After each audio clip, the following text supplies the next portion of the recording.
La mort face à face. La mort est indécente, indiscrète, incestueuse. Elle me glisse entre les doigts, me nargue, m'enlace, me met le lacet du pendu autour du cou. Elle m'enivre, me fait perdre la tête et le reste, m'hypnotise, attise ma hantise, me ligote, m'ensorcelle, me fait goûter aux cimes de l'art, aux cimes des montagnes. Elle me nargue avec son sosie, me prend à la gorge. La mort est la première dame, mais aussi la dernière. Elle est pute, sainte, virginale. Elle est plus que tout, plus que le serpent abyssal, plus que la demoiselle d'honneur, plus que le rien qui nous sépare d'elle. Elle sent l'ambroisie, elle palpite de vérité. Elle est là, devant nous, avec sa tête de mort. Elle ricane, rien ne lui résiste.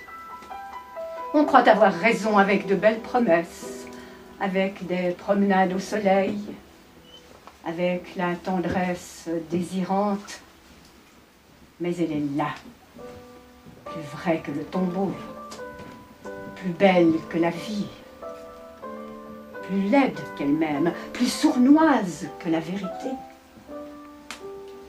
plus nue que le sexe de la femme au petit matin, après une nuit déchirante d'incertitude, de rêve d'amour même. La nuit, la mort. De quelle couleur est-elle, cette vieille garce adorée, adulée, acidulée, acide ciguë? Ô mort, où est ta victoire? Tu nous as eus. Tu nous laisses pantelons. Lettre morte, pléonasme, morte pleine. Débrouillez-vous avec le vide, avec le deuil. Allez vous faire foutre, vaille que vaille. Vieille vache, je te hais, tu me fais fondre. Infâme séductrice, tu m'arraches la langue, le sexe, les entrailles.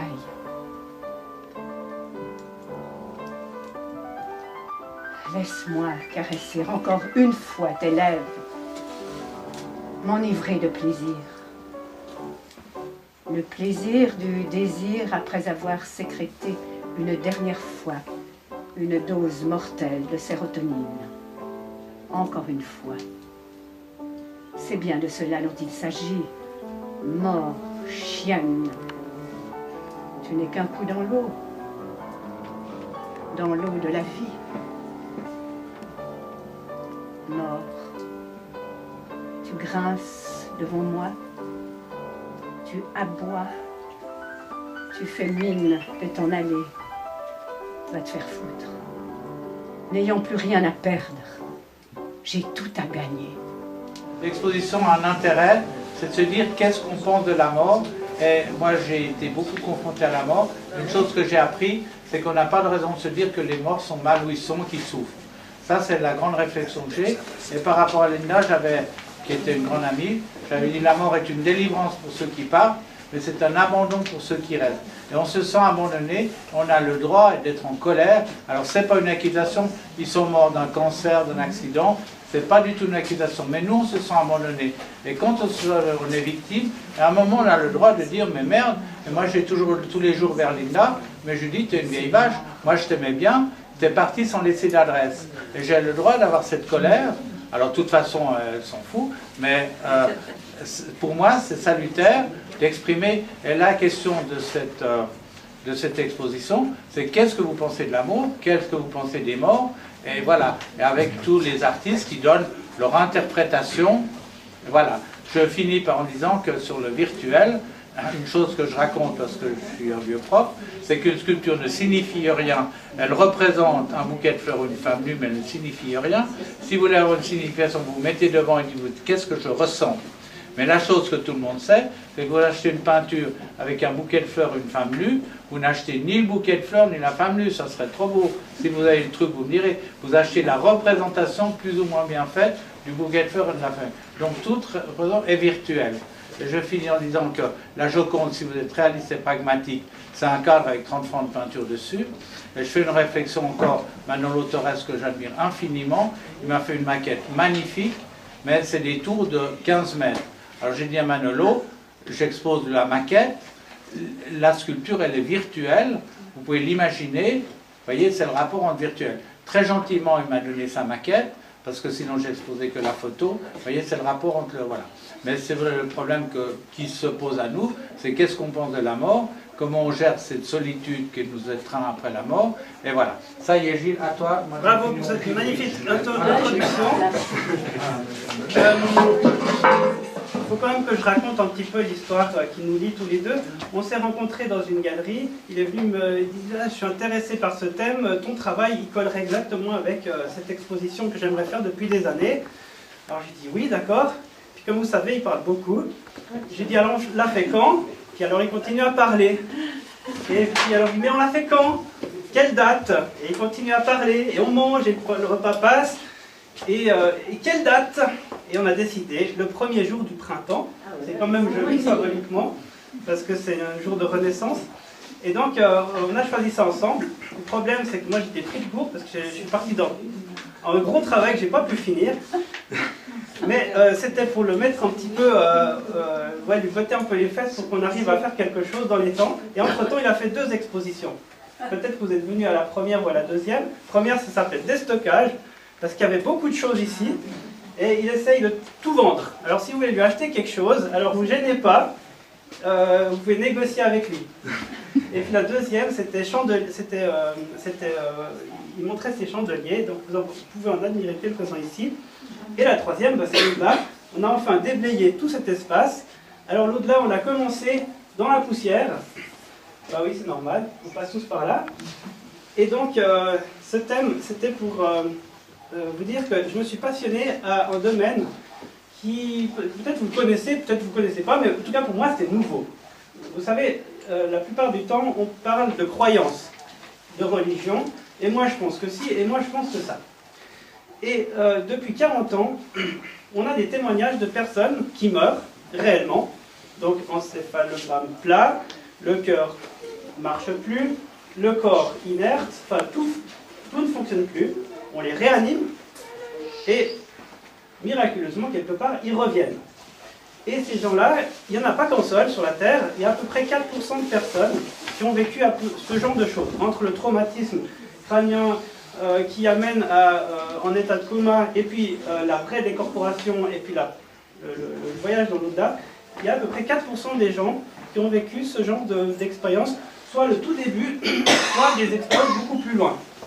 Et donc je me suis passionné de ce thème qui a été découvert et mis à goût du jour en 1975 par un monsieur qui s'appelait Moody. Alors il a écrit un livre qui était venu en best-seller, surtout en Amérique, mais pas trop chez nous, mais après c'est venu un petit peu plus tard, chez nous dans les années 80, peut-être vous l'avez lu. Moi j'y étais pas, j'étais peut-être pas encore né, je suis né en 75. Alors voilà, il a raconté sur 50 cas les études et les témoignages de personnes qui ont fait le chemin vers l'au-delà. Et puis, visiblement, ils racontaient à peu près tous la même chose, quel que soit leur âge et leur croyance. Et ça, c'était intéressant. Après, arrivé 3 ans plus tard, un autre médecin qui était vraiment athée comme on peut l'être, et puis qui a réanimé, lui il était cardiologue, et il a réanimé une personne qui criait l'horreur qu'il vivait. Et d'habitude, quand on réanime une personne, on lui fait un massage cardiaque extrêmement fort, et puis la personne, quand elle ressort, elle dit « Arrêtez, vous me cassez les côtes !» Mais cette personne lui disait « Arrêtez pas, chaque fois que je repars, je vais en enfer, priez pour moi !» Le médecin il a dit « Arrêtez, moi je suis médecin, écoutez, je ne peux pas faire plus que ça, je ne suis pas prêtre. » N'empêche que ça l'a complètement remis en question. Et pour finir, il est arrivé à étudier ces thèmes et il s'est passionné pour les expériences de mort imminente négatives. Et il a écrit un livre qui est de loin pas enfin bref, il n'est pas fameux, mais c'était en tout cas le premier qui parlait de ces expériences négatives. Alors, c'était le scandale en 78. Excusez-moi. Oui. Qu'appelez-vous l'expérience négative? Négative, alors j'en parle un petit peu après. Ah oui, d'accord. Ouais. Donc il y a les expériences positives, les expériences négatives et les expériences hors de sens. Et donc cette personne-là a vu que des personnes n'allaient pas que vers la belle lumière d'amour et vivaient des moments horribles. Et donc c'est ça qu'il a décrit. Alors la première partie du livre est intéressante parce que c'est le témoignage. La deuxième partie, malheureusement, il s'est pris pour Billy Graham, et puis il a essayé de nous faire un mélange de tout, et puis c'était pas terrible. N'empêche que ça l'a invalidé sur le monde scientifique. Ce qui est intéressant par là, c'est que ça a ouvert le champ aux études. Et du coup, on a vraiment pris ces choses au sérieux, et on s'est dit, peut-être qu'il y a quelque chose à creuser. Et maintenant, on a 40 ans d'expérience, où dans les hôpitaux, on fait des tests. Par exemple, première étape d'une personne qui meurt. Alors, je vais faire un petit tableau noir. Hein. La première personne, la personne se sent flotter au-dessus de son corps. Elle voit son corps comme étant autre qu'elle-même. C'est comme si elle a quitté une voiture abîmée, et puis elle est sortie de sa voiture. Et en fait, attendez, je vais laisser ça. Attendez. Voilà. Et donc, on a fait des tests pour voir si c'était vraiment de la réalité ou si c'était du fantasme. Et ils se sont dit, bah, par exemple, regardez, on va prendre cette photo-là et on va la mettre là-haut. On la laisse traîner pour un objet bizarre dans les salles de réanimation. Et après, quand la personne est sortie, s'est fait réanimer, on lui dit, vous n'avez pas vu quelque chose de particulier? Vous pouvez me décrire quand vous étiez au plafond? Oui, il y avait une photo, etc. Ou rien du tout. Et c'est pas des conneries, ça marchait, ils voyaient des choses, ils arrivaient à décrire ce qui se passait dans la chambre d'à côté, l'amputation qui se passait dans décrire les outils, etc., etc. Donc ça a été étudié de plus en plus sérieusement, et maintenant on a les résultats qui depuis ont été publiés dans The Lancet, qui est un magazine médical, et qui publie en fait sur une étude sur 340 cas cette fois. On en a des milliers, mais en tout cas, sur 340 cas, on a quand même une bonne matière. Et cet article-là a été publié et qui recense en fait les différentes étapes que vivent ces personnes.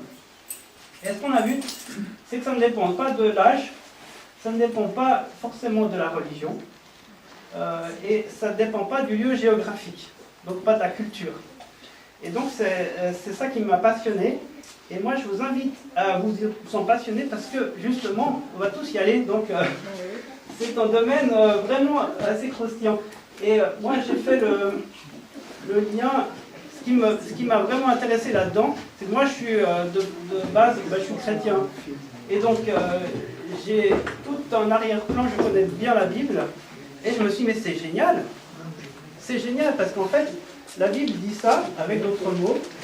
Et il y a une égalité totale entre ce que disent les écrits de la Bible et puis ce que disent maintenant ces médecins qui nous décrivent les différentes étapes. Alors, ce qui est intéressant de voir, c'est que la Bible ne dit pas les premières étapes. Si vous voulez, les premières étapes de la sortie du corps, il faut aller dans une autre religion. Et je vous invite à lire le livre des morts tibétains, écrit au 7e siècle. Mais en fait, c'est la tradition tibétaine qui a gardé ça. C'est une tradition orale, et qui a été mise par écrite. Et en fait, ils décrivent précisément la sortie de corps, la lumière, et puis les premières étapes. Et ce livre-là, c'était un livre qui était destiné à aider les personnes qui vont aider les mourants. Alors, pour leur dire, vous allez vivre ceci et cela. Ne vous inquiétez pas, faites ceci et cela. Et il y a un endroit que je trouve génial, c'est que quand vous lisez ce livre, il y a un moment donné où dans le monde bouddhiste, quand vous quittez ce monde, vous allez dans le bardo. En fait, donc c'est c'est un entre-monde. Hein. Avant, pour eux, c'est un entre-monde entre deux réincarnations. Et en fait, ils disent, dans ce monde, il y a un Dieu, une présence lumineuse. Hein, c'est un être de lumière. Alors bien sûr, c'est ce que disent tous les expérienceurs, ils ont vu quelqu'un de lumineux. Les chrétiens vont dire, j'ai vu Jésus. Les bouddhistes vont dire, j'ai vu Avalokiteshvara. Je le prononce certainement très mal. C'est la divinité qui s'appelle Avalokiteshvara. Et en fait, ils disent, dans ce livre, ils enseignent de demander miséricorde à cette divinité. Et donc, c'est assez intéressant parce qu'on peut rapidement faire le lien entre le Christ et la miséricorde, et cette miséricorde demandée à la divinité Avalokiteshvara qui va permettre une meilleure renaissance. Et ça, c'est le début les premières étapes de la décorporation et du tunnel sont décrites dans ce livre-là, que je vous conseille. C'est pas si grand, il y en a d'autres, c'est plusieurs livres en ça. C'est assez court, ça vaut le coup du déplacement. Donc ça, c'était les 3 livres que je voulais vous présenter. Et pour finir, comme je suis passionné par le thème, vu que j'avais quand même quelques connaissances bibliques, je me suis dit, je vais faire un petit feuillet où je résume ce qui est écrit là-dedans, les étapes. Je les ai mis comme ça au tableau, avec quelques images, que vous pouvez lire. Et puis les textes bibliques liés, parce qu'il faut les chercher un petit peu à droite, à gauche, dans le sens où la Bible ne décrit pas forcément toutes les étapes, vu que l'objectif est différent. L'objectif de la Bible, c'est comment vivre au mieux, ici et maintenant. C'est vraiment pour ici et maintenant. Les étapes de l'au-delà sont juste en encouragement, mais c'est jamais une description. Où il y a quelques phrases, comme ci, comme ça. Et donc, voilà pourquoi je me suis passionné par le thème. Par ces 2 portes d'entrée, on arrive à recouper des informations et on arrive au-delà de la croyance à quelque chose qui est de l'ordre de la connaissance et pas seulement de la croyance. Et pour ça, je vous invite à taper sur Google ou n'importe, vous trouvez un livre EMI ou NDE. Vous tapez ça sur Google, vous prenez les premières vidéos qui tombent sous la main, c'est génial. Il y a des kilos, des heures et des heures de témoignages sur ce thème. Moi, j'ai découvert ça, donc c'est pour ça que ça m'a passionné, et puis je vous en parle avec enthousiasme. Mais j'ai découvert ça dernièrement, donc il y a 2 ans en arrière. Et puis, voilà, donc je sais pas, il n'y a pas de lézard, je ne suis pas en train de vous vendre une religion. Il y a plein de livres là-dessus. J'ai choisi de vous présenter ceux-là parce que pour moi, le premier a du sens parce que c'était le premier. Le second, je vous déconseille parce que mais il fait partie de l'histoire, de la recherche sur ce thème-là. Je vous le déconseille de l'acheter, mais empruntez-le si ça vous intéresse. Surtout lisez les premières pages, puis le reste, voilà. Et celui-là, qui est une synthèse vraiment intéressante, pour si vous avez du temps et de l'énergie là-dedans, mais moi je trouve ça passionnant. Et puis si vous aimez regarder la télé, ben regardez, tapez EMI simplement sur Google Images, pour les vidéos, et puis vous aurez toutes les infos très bien faites. Là j'ai mis quelques petites coupures qui m'ont intéressé, qui me semblaient être en résumé intéressant, de quelques reportages, et puis suivi d'une parabole de la Bible, et celle de Lazare. Et je trouvais l'intérêt de cette parabole, c'est qu'à la fin, il dit « Même si quelqu'un revenait des morts, vous n'y croiriez pas. » Donc la Bible n'est pas du tout crédule par rapport à notre crédulité. On est, voilà, très, comment dire, voilà, je n'arrive pas à finir en phrase, mais c'est ma dernière. Donc je vous remercie de m'avoir écouté. Merci à vous. Et puis,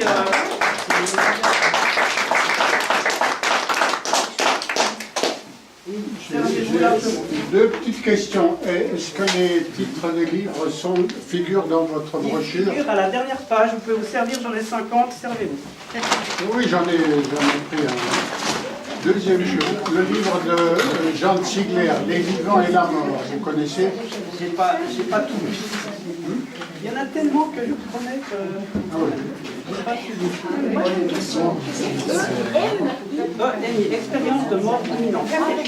Ça c'est en français, et NDE, Near Death Experience. C'est intéressant comme ça.